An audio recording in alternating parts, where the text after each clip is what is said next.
बाबा जी, क्या आप इसको ही थोड़ा और एलैबोरेट करके समझा सकते हो कि एक्सेप्टेंस के अंदर भी नुक्ते होते हैं? लोग एक्सेप्टेंस का क्या कॉन्सेप्ट समझते हैं और जो रब ने एक्सेप्टेंस बोली है वो क्या चीज है? मेरे बेटे, हमारे पास सारी की सारी एक्सेप्टेंस का आगाज होएगा कंसेप्ट ऑफ ईश्वर से। जब हमारे पास राइट कंसेप्ट ऑफ ईश्वर आ जाएगा, फिर हमारे पास राइट कंसेप्ट ऑफ एक्सेप्टेंस आएगा।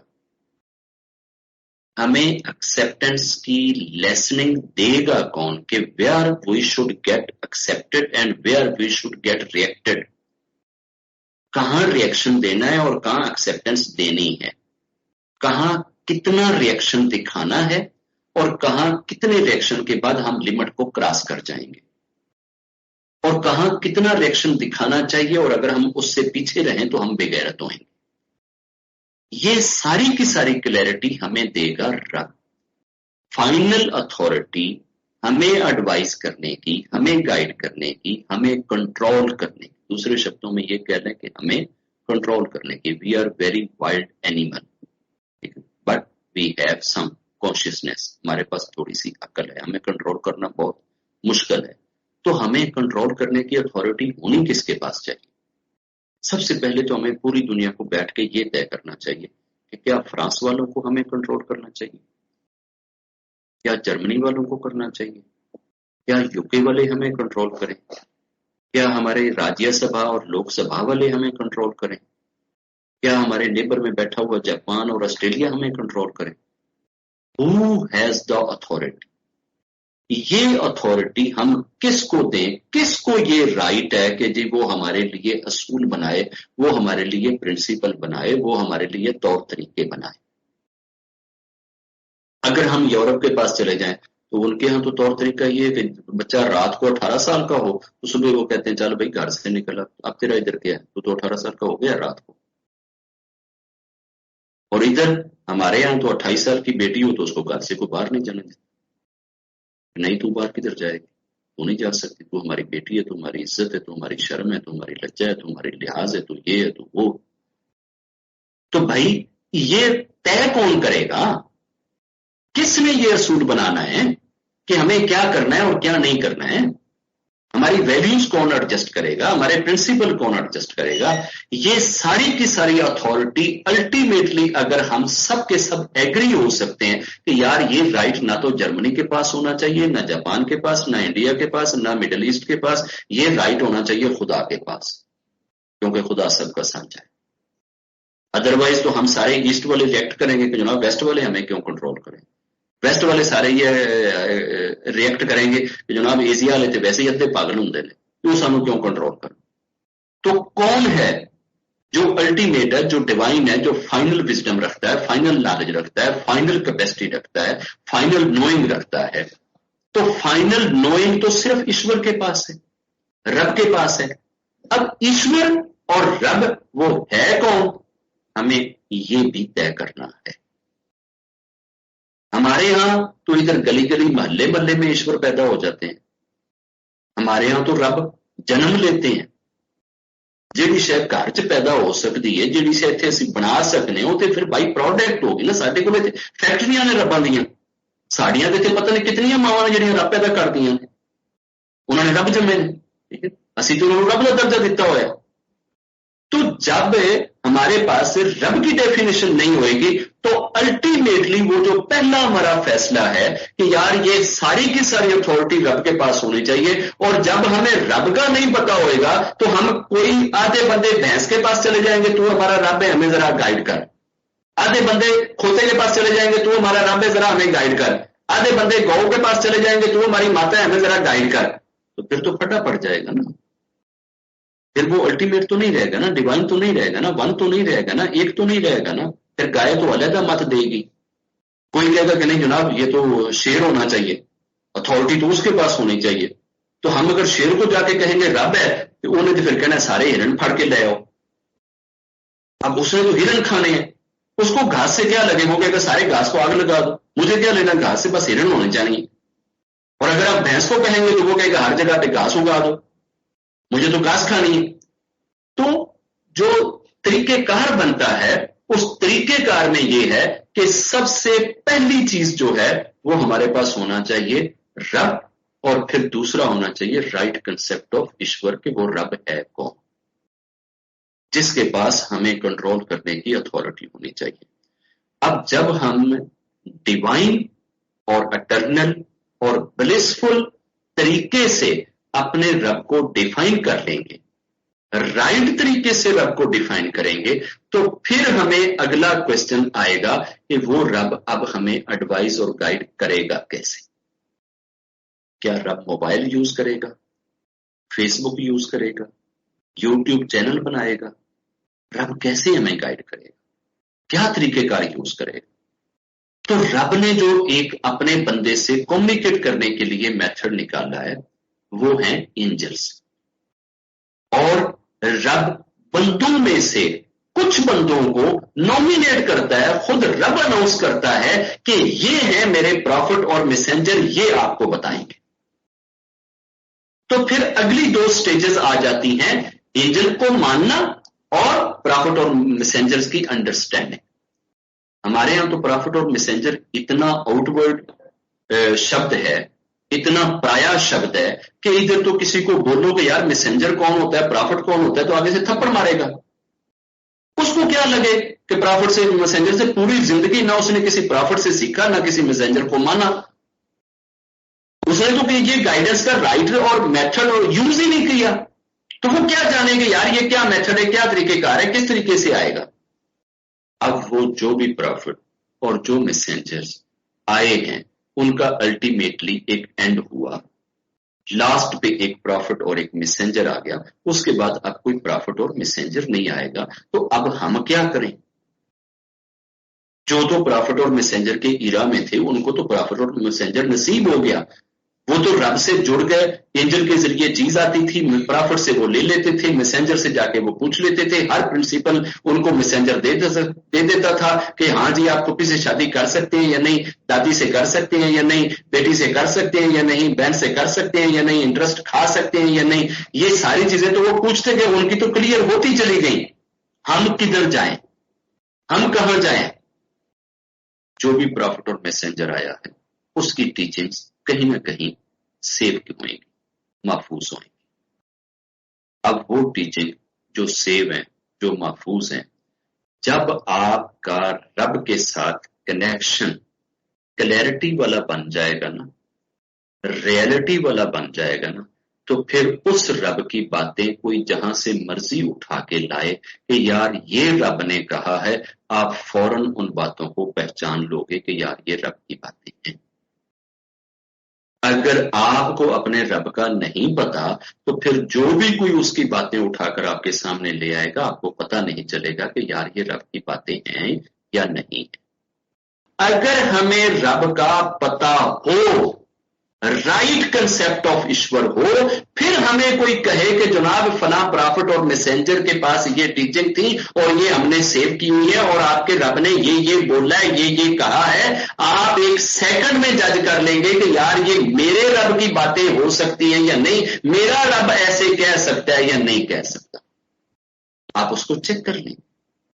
अब रहा मसला कि जब प्रॉफिट और मैसेंजर्स नहीं होंगे, आपके पास मैसेंजर्स की छोड़ी हुई टीचिंग्स होंगी, वो टीचिंग्स आप तक जो लोग पहुंचाते हैं वो लोग बेशुमार होंगे, पता नहीं कितने लोग क्लेम करेंगे उस टीचिंग्स को पहुंचाने की, उन बातों को पहुंचाने की। मुख्तलिफ लोगों ने अपनी सेल्फ क्रिएशन से बहुत सारे हाइपोथेसिस और बहुत सारी चीजें अपनी तरफ से बनाई हुई होंगी।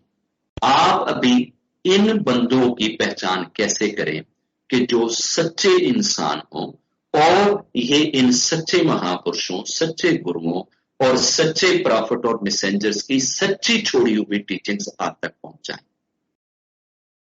जो गॉड कनेक्टेड सोल्स होते हैं, सच्चे ऋषि, सच्चे मनी, सच्चे संत, सच्चे महापुरुष, मैं झूठियां की गल नहीं करता, मैं जदों भी यह शब्द यूज करना तो एक क्लैरिटी होनी चाहिए है कि मैं उस 1% नहीं 0.01% की गल कर रहा जिहड़े सच्चे ने, जिहड़े 99.99% जिहड़े झूठे ने, मैं इन्हां दी गल नहीं कर रहा।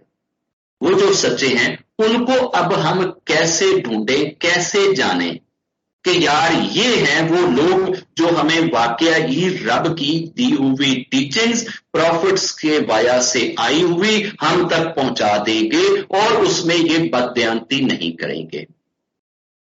इन लोगों की पहली पहचान ये है कि जब भी कभी जिंदगी में ये आपके सामने आ जाएं, आपको मिलें, आप इनको देखें, तो इनको देखते ही आपको दुनिया याद ना आए, आपको खुदा याद। ये इनकी फर्स्ट पहचान। दूसरी पहचान इनकी ये है कि आप इनके पास जब बैठ जाएं, इनकी महफिल में बैठ जाएं, आप अपने रब को याद करना शुरू कर दें, अपने रब का जाप करना शुरू कर दें, आप अपने आप को रब की याद में लीन करें। ये लोग तुरंत आपकी तरफ ध्यान दें, तुरंत आपकी तरफ ख्याल करें, तुरंत आपको बुलाएं, आपकी तरफ तवज्जे करें, तो समझ लेना ये गॉड कनेक्टेड सोल है, ये सच्चे हैं, ये झूठे नहीं। दूसरी निशानी। तीसरी निशानी इनकी ये है कि ये जब भी बात करें, जब भी लब कुशाई करें, मुंह खोलें, तो इनके मुंह से सिर्फ रब की बातें निकलेंगे, बाकी चीजें ना करें।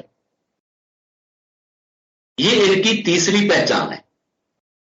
और चौथी पहचान इनकी ये है कि ये अपने आप को कभी दुनिया के सामने प्रमोट ना करें। ये जब भी प्रमोट करें तो रब को और रब के प्यारों को प्रमोट करें, अपनी बात ना करें।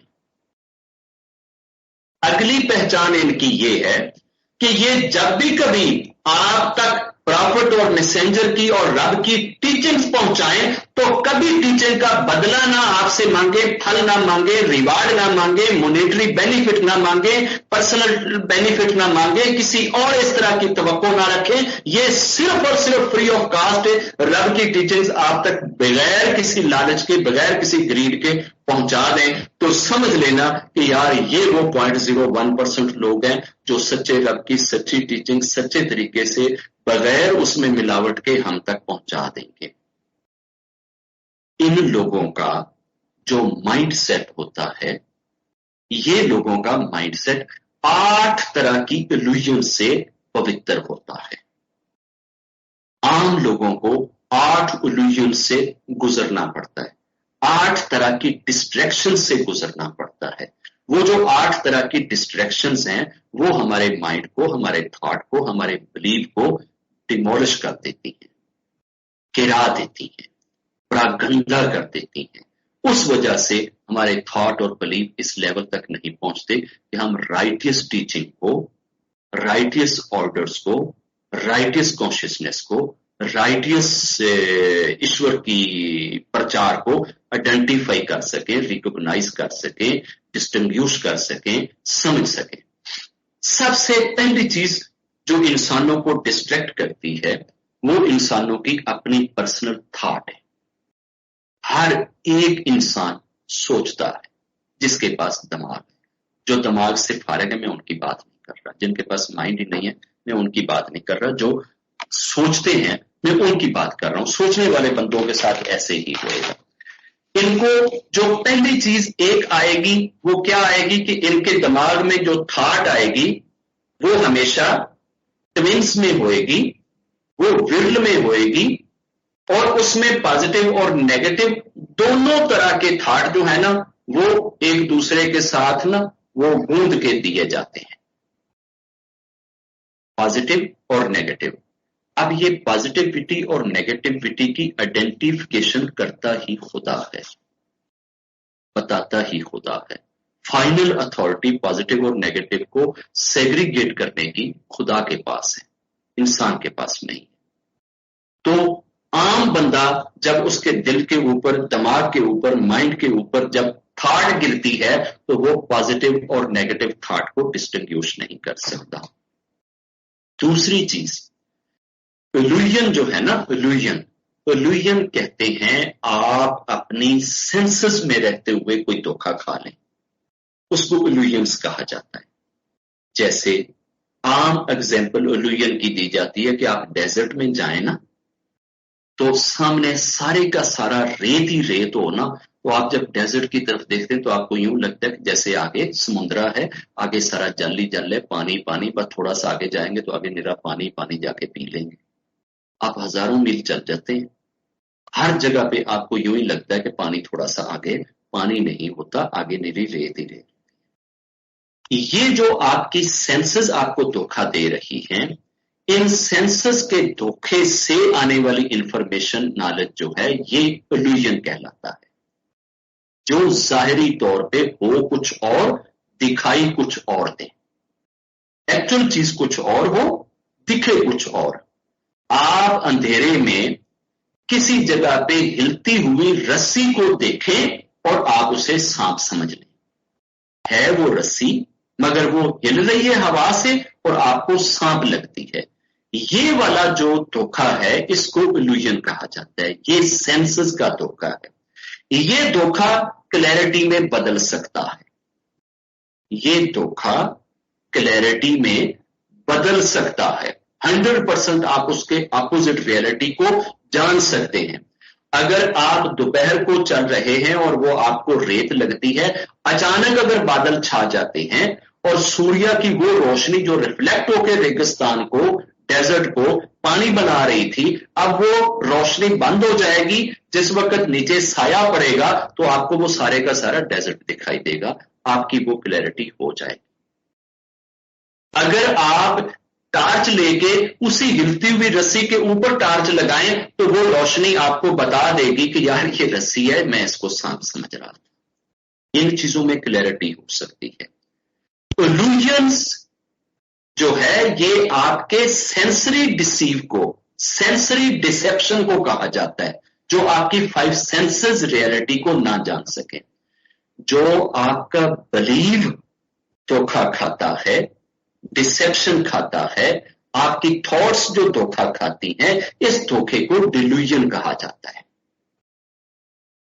और ये चीज ये आती भी बाहर से है और इसकी क्लैरिटी भी हमेशा बाहर से होएगी।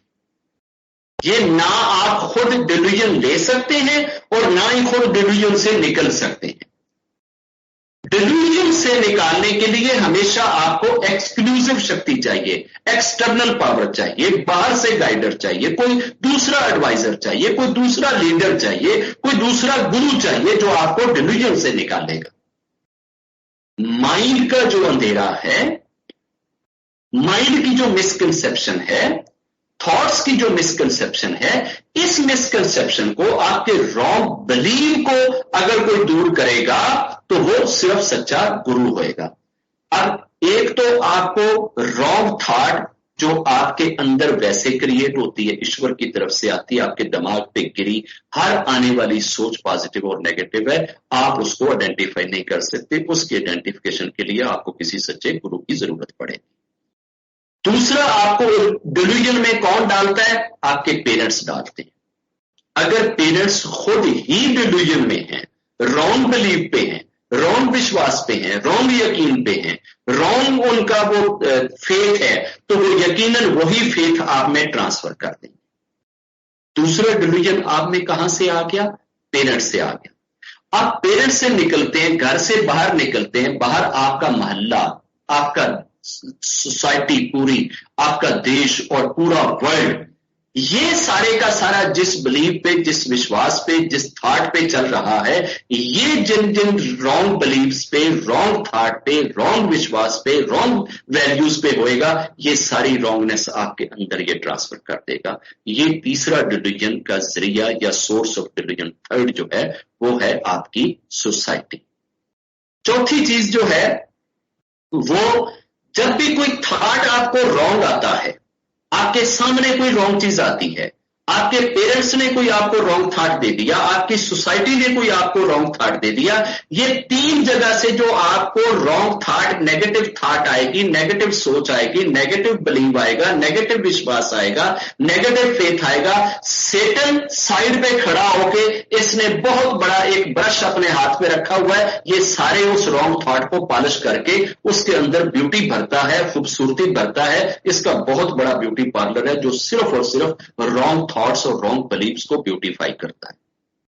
अब बंदा, चौथा जो दुश्मन है बंदे का, वो सेटन है, जो इन 3 जगह से आने वाली रॉन्ग थॉट्स को पॉलिश करके आपको खूबसूरत बना के वो डिल्यूजन दिखाता है कि नहीं, ये थॉट ही ठीक है और इसी के साथ ही तेरा सारा कुछ है। वो उनमें इतना मस्त हो जाता है कि उन थॉट्स के साथ वो स्टिकी हो जाता है। 5वीं चीज, नेगेटिविटी या नेगेटिव थॉट्स, नेगेटिव सोच पता नहीं कितनी करोड़ों चीजों से ट्रांसफर आप में होएगी। ये करोड़ों चीजों के जरिए से नेगेटिविटी का आप तक पहुंचना जो है, ये गॉड का क्रिएटेड है, खुदा का क्रिएटेड है। खुदा ने खुद क्रिएट करा है, चूंकि उसने आपको जज करना है, आजमाना है। इन सारी चीजों से जो आप एक्सपीरियंस लेते हैं, किसी भी चीज के साथ आपका जो टाकरा होता है, जो वास्ता होता है, जो यूज होता है, उसके अंदर से भी जो नेगेटिविटी आपको आती है, ये नेगेटिविटी भी आपके लिए एक बनती है डिल्यूजन में जाने का। अब इसके बाद आपको डिल्यूजन में जो चीजें डालती हैं वो अंधेरा है। ये वाला अंधेरा नहीं जो रात को छा जाता है, वो अंधेरा जब सोलर और ल्यूनर एक्लिप्स लगता है। जब कभी सोलर और ल्यूनर एक्लिप्स लगता है तो जितने दुनिया के मैजिशियंस होते हैं ये एक्टिव हो जाते हैं। सारी नेगेटिव शक्तियां, सारे सेटन एक्टिव हो जाते हैं। ये जितनी देर, जितने मिनट, जितने घंटे का सोलर और ल्यूनर एक्लिप्स लगता है, ये अपनी पूरी सेना के साथ अपना पूरा जोर लगाते हैं अपनी शक्तियों को रीअरेंज करने में, रीऑर्गेनाइज करने में और दोबारा से उसको नए सिरे से दुनिया तक पहुंचाने में और लोगों के दिलों दिमागों में डालने में। तो सोलर एक्लिप्स और ल्यूनर एक्लिप्स जब लगता है, इसके बीच में भी नेगेटिव थॉट्स की भरमार हो सकती है। आपको डिल्यूजन्स का अगला जो पहलू या अगला फैक्टर जो फेस करना पड़ सकता है, वो ल्यूनर और सोलर एक्लिप्स की ड्यूरेशन होगी। फिर ये जितने मैजिशियन मैजिक करके और नेगेटिव तंत्रे सीख के पॉजिटिव शब्दों को उल्टा रिसाइट करने से मैजिक बनता है। जितनी पॉजिटिव वर्सेस रब ने भेजी हैं, उनको ठीक उल्टा के 180 तक उल्टी साइड से पढ़ना शुरू कर दें तो उससे नेगेटिविटी क्रिएट होएगी। हर पॉजिटिव चीज का एक नेगेटिव एस्पेक्ट है, तो ये उस पॉजिटिव वर्सेस का नेगेटिव एस्पेक्ट उसकी उल्टी रिसाइटेशन से निकालते हैं। तो ये जब उसको उल्टा रिसाइट करते हैं, उल्टी साइड से पढ़ते हैं, तो फिर उसके अंदर से नेगेटिविटी क्रिएट होती और ये नेगेटिविटी भी लोगों को डिल्यूजन्स के अंदर डालती है। फिर जो लोगों के दिलों में वैसे एक दूसरे के बारे में जेलसी पैदा होती है, हसद पैदा होता है, एक आह निकलती है दूसरे को देखकर, हाय इसके पास ये चीज है। ये जो हा का निकलना, आह का निकलना जो है, ये आपको डिल्यूजन में डालता है, नेगेटिव थॉट्स में डालता है। इन 7-8 तरीकों से जितनी नेगेटिविटी आप तक आती है, इन सारी चीजों को फेस करने के लिए आपके पास सवाए एक रास्ते के कि आप अपने आप को, अपनी थॉट्स को रब की रक्षा में दें, फिर आप इन चीजों से बचेंगे। अदरवाइज आप इन चीजों से नहीं बच सकते। ये 8 सोर्स ऑफ डिल्यूजन जो है, ये आपकी थॉट्स के गिर्द घेरा डाल लेंगे, आपको पकड़ लेंगे। अब आप रब की रक्षा में कब देंगे? जब आपके पास राइट कंसेप्ट ऑफ रब होएगा, आपके पास राइट कंसेप्ट ऑफ ईश्वर होएगा, तो आप अपने आप को उसकी रक्षा में दोगे। अगर आपने भैंस को, गाय को और काली माता को रब माना हुआ है, तो यकीनन आप इनकी रक्षा में अपने आप को देंगे। फिर भैंस और गाय और काली माता तो आपको फिर ऐसी ही प्रोटेक्शन देंगे जिस तरह की प्रोटेक्शन वो दे सकते हैं। अगर आपके पास राइट कंसेप्ट ऑफ ईश्वर होएगा तो यकीनन इन 8 सोर्सेस से आने वाली चीज को बचने के लिए, फेस करने के लिए आप रब के बंदों की तरफ जाएंगे। और रब के बंदे सिर्फ प्रॉफिट और मैसेंजर हैं जिनको रब ने सेटन से प्रोटेक्ट कर दिया है, जिनको रब ने नेगेटिव थॉट से प्रोटेक्ट कर दिया है, जिनको रब ने सोलर ल्यूनर एक्लिप्स की नेगेटिविटी से बचा दिया है, जिनको रब ने जेलसी से बचा दिया है, हसद से बचा दिया है, अंधेरों से बचा दिया है, हर किस्म के शर से, हर किस्म के वसवसे से, हर किस्म के डिल्यूजन से, हर किस्म के इल्यूजन से पवित्र रखा है। क्यों? ये वो आत्माएं थी जो किसी चीज की तरफ देखकर डाइवर्ट हुई ही नहीं थी। इस वजह से वो यहाँ रहते हुए सेफ रहती हैं, महफूज रहती हैं जब वो दुनिया में आती हैं। फिर इनको ये राइट है कि रब इनकी कस्टडी में, इनके पास वो खोलता है जो हम बैंक में वो नहीं खोलते जिसमें हम वो लाकर कि जी उसमें चीजें सेफ रहेंगी। रब इनको लाकर देता है, इनके लॉकर्स के अंदर वो सेफ कस्टडी में पड़ी हुई राइट टीचिंग्स होती हैं। फिर रब के वो नेक बंदे जिनके पास इन तक पहुंचने की चाबियां होती हैं, कीज होती हैं, और जो ट्रस्ट वर्दी होते हैं, और जिनकी लॉयल्टी के 3-4 ट्रेट्स मैंने आपको बताया है कि ये जब भी बात करते हैं, रब की बात करते हैं, इनको मिलो तो आपको रब याद आता है, इनके पास बैठो तो आपको दुनिया भूल जाती है। ये रब को हमेशा प्रमोट करते हैं, खुद को डिमोट करते हैं, ये बातें रब की करते हैं, रब के प्यारों की करते हैं, अपनी प्रमोशन नहीं करते। और ये इन सारी चीजों के बदले में कभी आपसे इस चीज का रिवार्ड या फल नहीं मांगते। इन लोगों को रब रसाई देता है उन प्रॉफिट और मैसेंजर तक पहुंचने की। अगर ये लोग ये वाला रास्ता छोड़ दें तो फिर ये जो 8 तरीकों से आने वाला जो डिलीजन है ना, ये बंदे को 3 तरह की कैटेगरी में डिवाइड कर देता है। नंबर 1, कुछ लोग बन जाते हैं मिस्टर नो आल। मिस्टर नो आल, मिस्टर नो आल का मतलब है वो ये समझ लेते हैं कि सानू सारा पता है।